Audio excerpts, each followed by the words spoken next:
மீராவின் உலகம் ஒரு சிறிய புத்தகக் கடையின் மர அலமாரிகளில் அடங்கியிருந்தது. புத்தகங்களின் மனம், பக்கங்களின் மெல்லிய ஒலி, எழுத்துக்களின் மௌன உரையாடல்கள் இவையே அவளது வாழ்க்கையாக இருந்தன. பட்டப்படிப்பு முடித்த பிறகு ஒரு கல்லூரி ஆசிரியையாக வேண்டும் என்பது மீராவின் கனவாக இருந்தது. ஆனால் பொருளாதார நெருக்கடிகள் காரணமாக அந்த கனவு ஒரு தொலைதூர நட்சத்திரத்தைப் போல மின்னி மறைந்தது. இருப்பினும் ஒரு புத்தகக் கடையில் வேலை கிடைத்தபோது அவளுக்கு ஆறுதலாக இருந்தது. அறிவின் மீதான அவளது தணியாத தாகம் அங்கு தீர்ந்தது. மீராவின் தந்தை ராகவன் ஒரு சாதாரண பள்ளி ஆசிரியர். நேர்மையும் நீதி உணர்வும் தனது மூலதனமாக கொண்ட ஒரு மனிதர். மனைவியின் மரணத்திற்கு பிறகு மீராவுக்கு உலகை காட்டியவர், அவளுக்கு துணையாகவும் நிழலாகவும் நின்றவர் ராகவன்தான். பெருமைதான் மோளே மிக பெரிய செல்வம், அதை இழந்துவிடக் கூடாது என்று அவர் எப்போதும் சொல்வார். மீராவின் மனதில் அந்த வார்த்தைகள் ஒரு மந்திரம் போல பதிந்திருந்தன. ஒரு ஞாயிறு மாலை புத்தகக் கடையில் வேலை குறைவாக இருந்த நேரம். மீரா ஒரு புதிய நாவலின் பக்கங்களை புரட்டிக் கொண்டிருந்தாள். அப்போதுதான் எதிர்பாராத விதமாக ஒரு திருமண பேச்சு வந்தது. ஆனந்த் நகரத்தில் பிரபலமான ஒரு தொழிலதிபரின் மகன். நல்ல வேலை, உயர்ந்த கல்வி, செல்வமிக்க குடும்பம். மீராவை பொறுத்தவரை அது ஒரு கனவு போல தோன்றியது. ராகவனும் மகிழ்ச்சியடைந்தார். மீராவின் எதிர்காலம் பாதுகாப்பாக இருக்கே. டடேசு சிஸ்டம், இந்த கதையை தமிழில் மொழிபெயர்க்க வேண்டுமா? முழு மொழிபெயர்ப்பு இங்கே. மீராவின் உலகம் ஒரு சிறிய புத்தகக் கடையின் மர அலமாரிகளில் அடங்கியிருந்தது. புத்தகங்களின் மனம், பக்கங்களின் மெல்லிய ஒலி, எழுத்துக்களின் மௌன உரையாடல்கள் இவையே அவளது வாழ்க்கையாக இருந்தன. பட்டப்படிப்பு முடித்த பிறகு ஒரு கல்லூரி ஆசிரியையாக வேண்டும் என்பது மீராவின் கனவாக இருந்தது. ஆனால் பொருளாதார நெருக்கடிகள் காரணமாக அந்த கனவு ஒரு தொலைதூர நட்சத்திரத்தைப் போல மின்னி மறைந்தது. இருப்பினும் ஒரு புத்தகக் கடையில் வேலை கிடைத்தபோது அவளுக்கு ஆறுதலாக இருந்தது. அறிவின் மீதான அவளது தணியாத தாகம் அங்கு தீர்ந்தது. மீராவின் தந்தை ராகவன் ஒரு சாதாரண பள்ளி ஆசிரியர். நேர்மையும் நீதி உணர்வும் தனது மூலதனமாக கொண்ட ஒரு மனிதர்.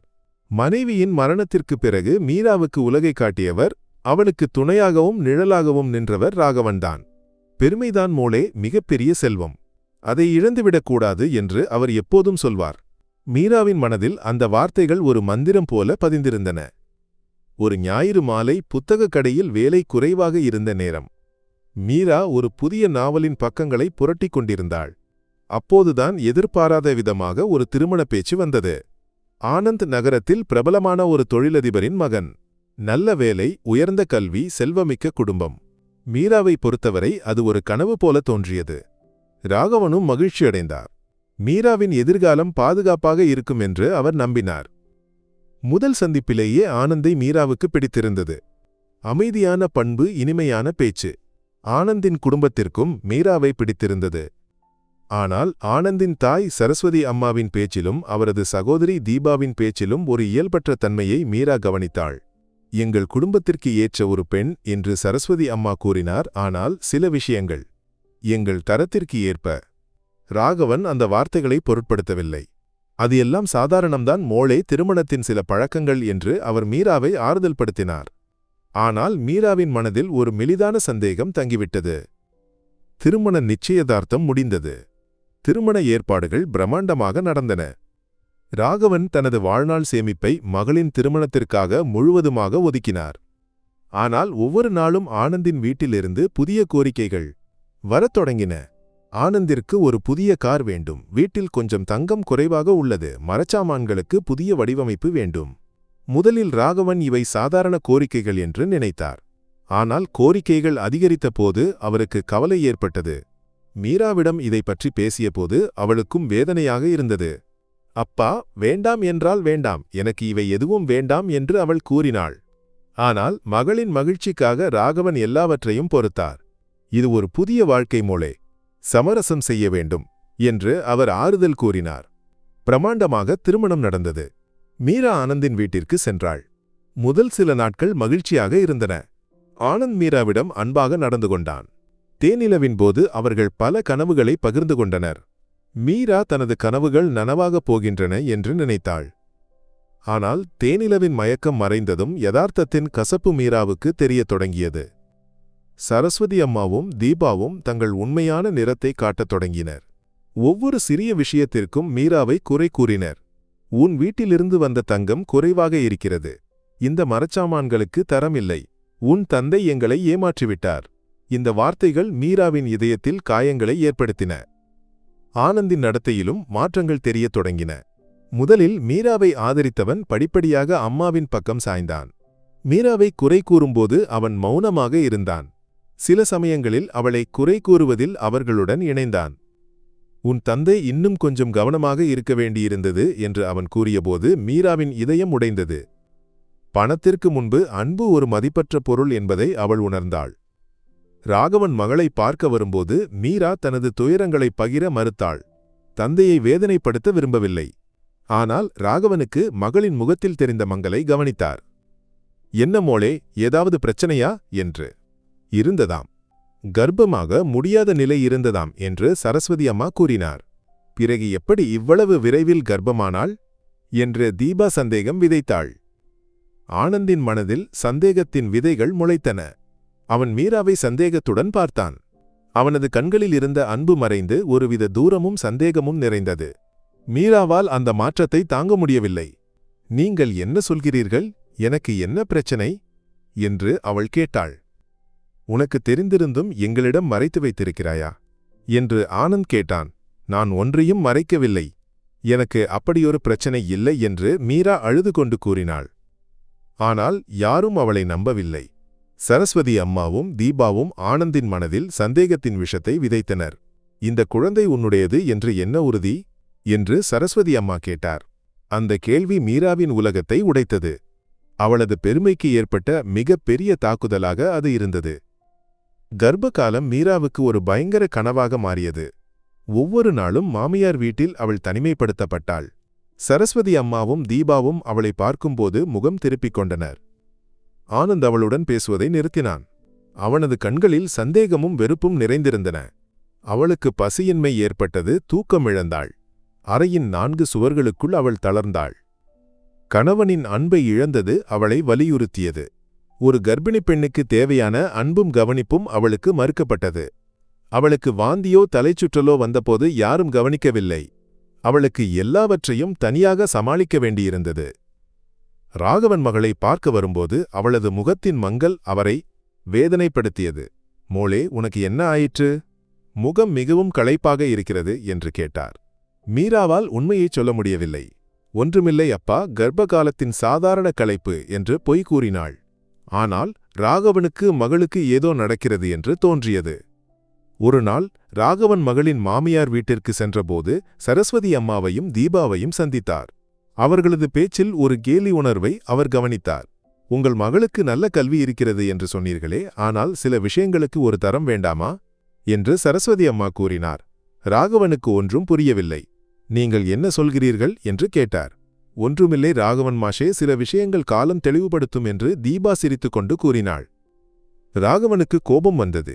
ஆனால் மகளின் எதிர்காலத்தை நினைத்து அவர் எதுவும் செய்யவில்லை.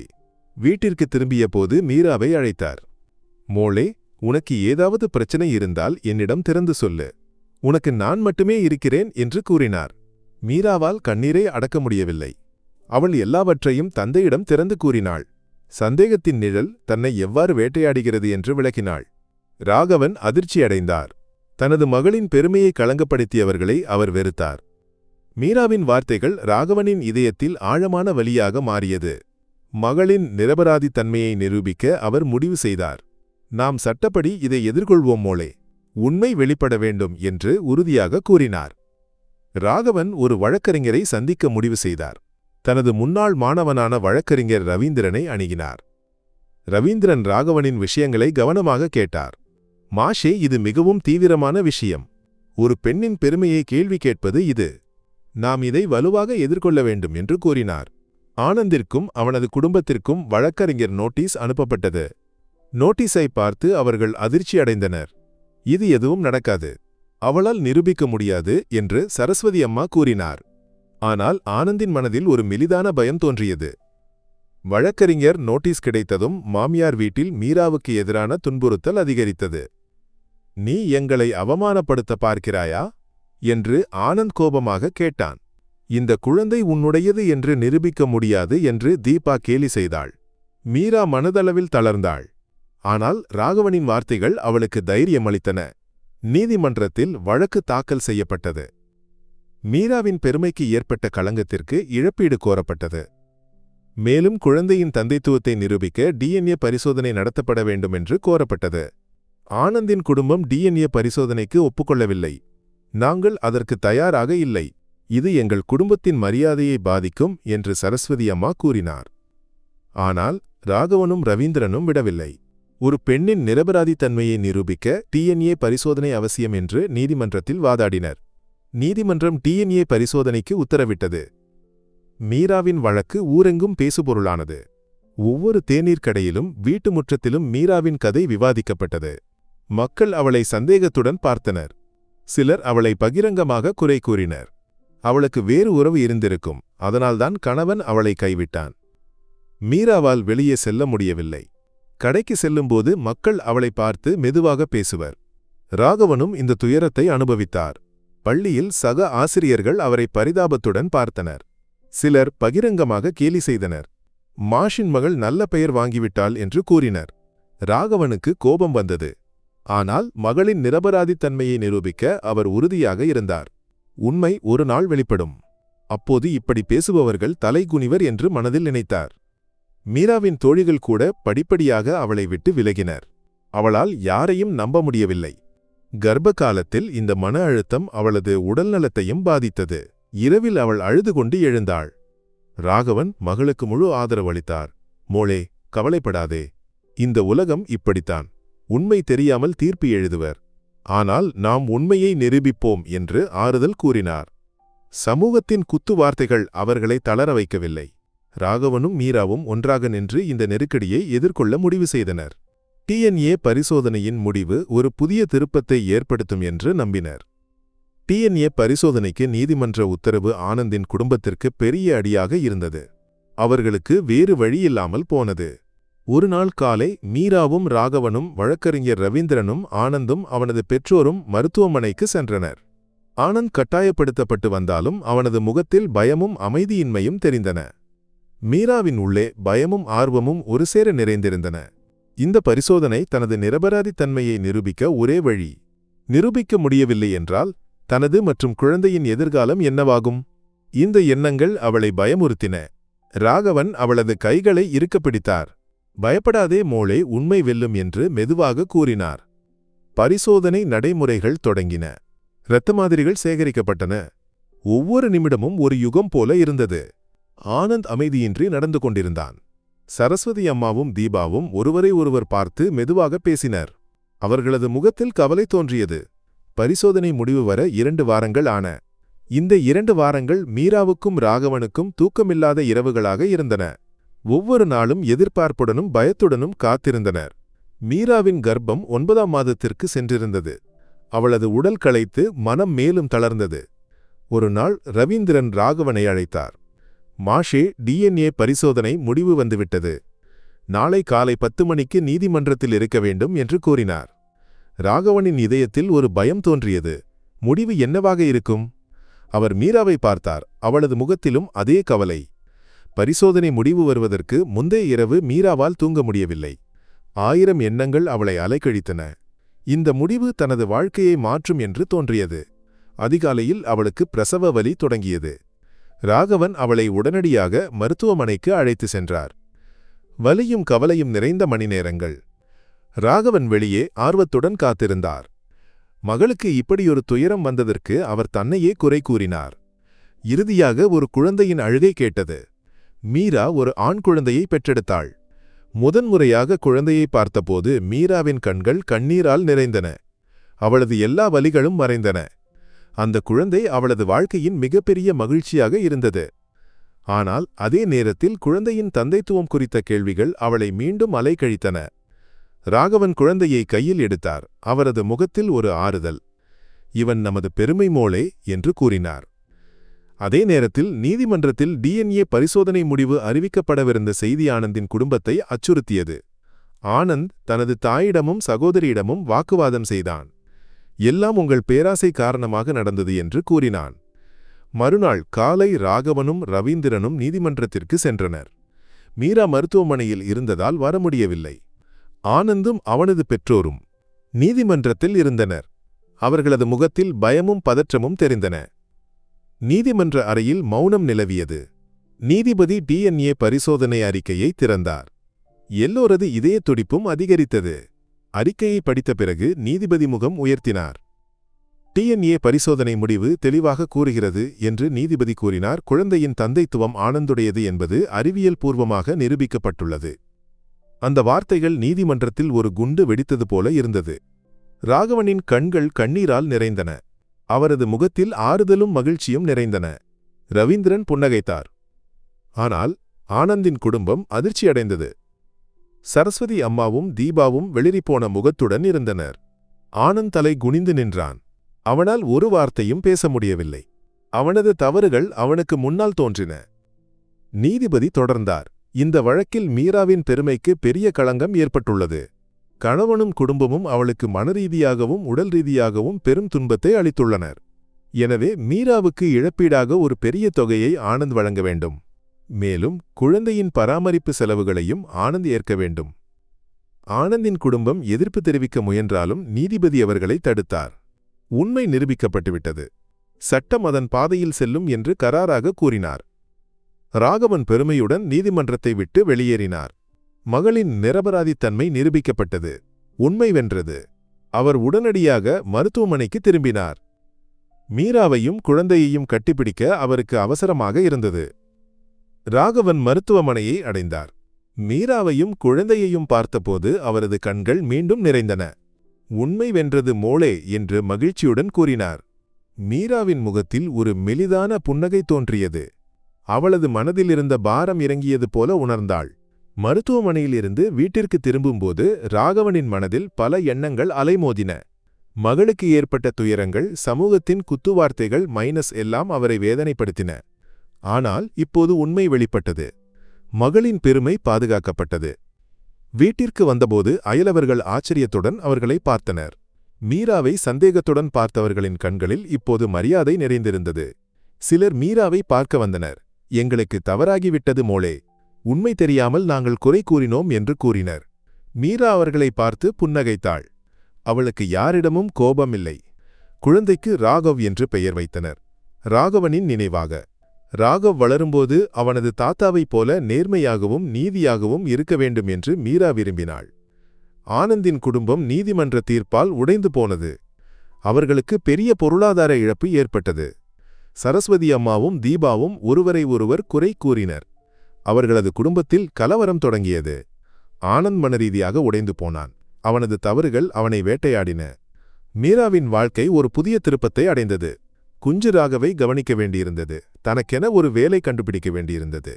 ராகவன் அவளுக்கு முழு ஆதரவு அளித்தார். கவலைப்படாதே மோளே, உனக்கு பிடித்ததை செய், நான் உன்னுடன் இருக்கிறேன் என்று கூறினார். மீரா மீண்டும் புத்தகக் கடையில் வேலை செய்யத் தொடங்கினாள். ராகவை கவனிக்க ராகவன் உதவினார். மீராவுக்கு புதிய உற்சாகம் கிடைத்தது. அவளால் சொந்தமாக வருமானம் ஈட்ட முடிந்தது. அவளது இழந்த கனவுகள் மீண்டும் மலர்ந்தன. ஆனால் வாழ்க்கை எளிதாக இல்லை. சமூகத்தில் இன்னும் சிலர் அவளை சந்தேகத்துடன் பார்த்தனர். கணவனை விட்டு வாழ முடிந்தவள் என்று சிலர் மெதுவாக பேசினர்.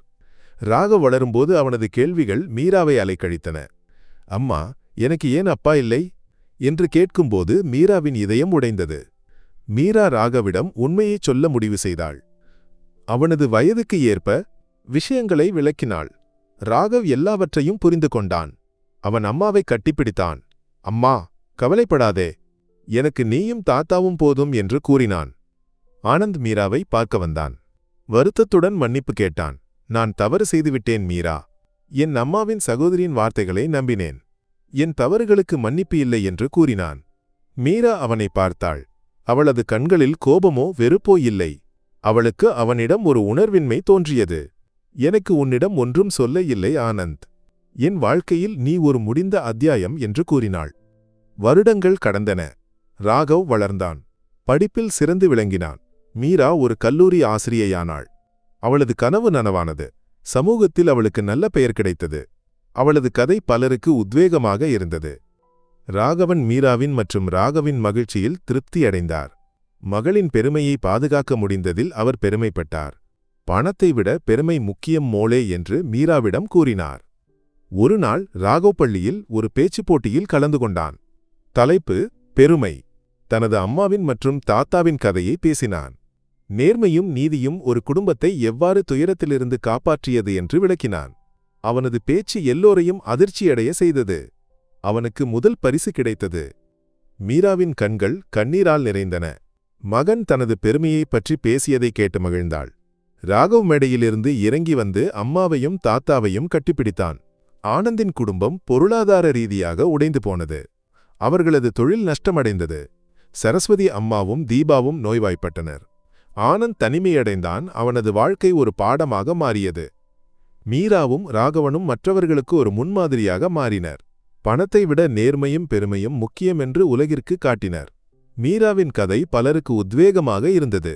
வரதட்சணைக்கு எதிராகவும் ஒரு பெண்ணின் பெருமையை கேள்வி கேட்பவர்களுக்கு எதிராகவும் போராட அது பலருக்கு தைரியமளித்தது.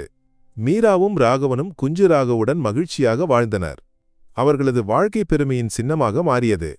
குறிப்பு: இந்த மொழிபெயர்ப்பு அசல் மலையாள கதையின் உள்ளடக்கத்தையும் உணர்வையும் முழுமையாக பராமரிக்க முயற்சிக்கப்பட்டுள்ளது. எந்தவொரு பகுதியும் சுருக்கப்படவில்லை.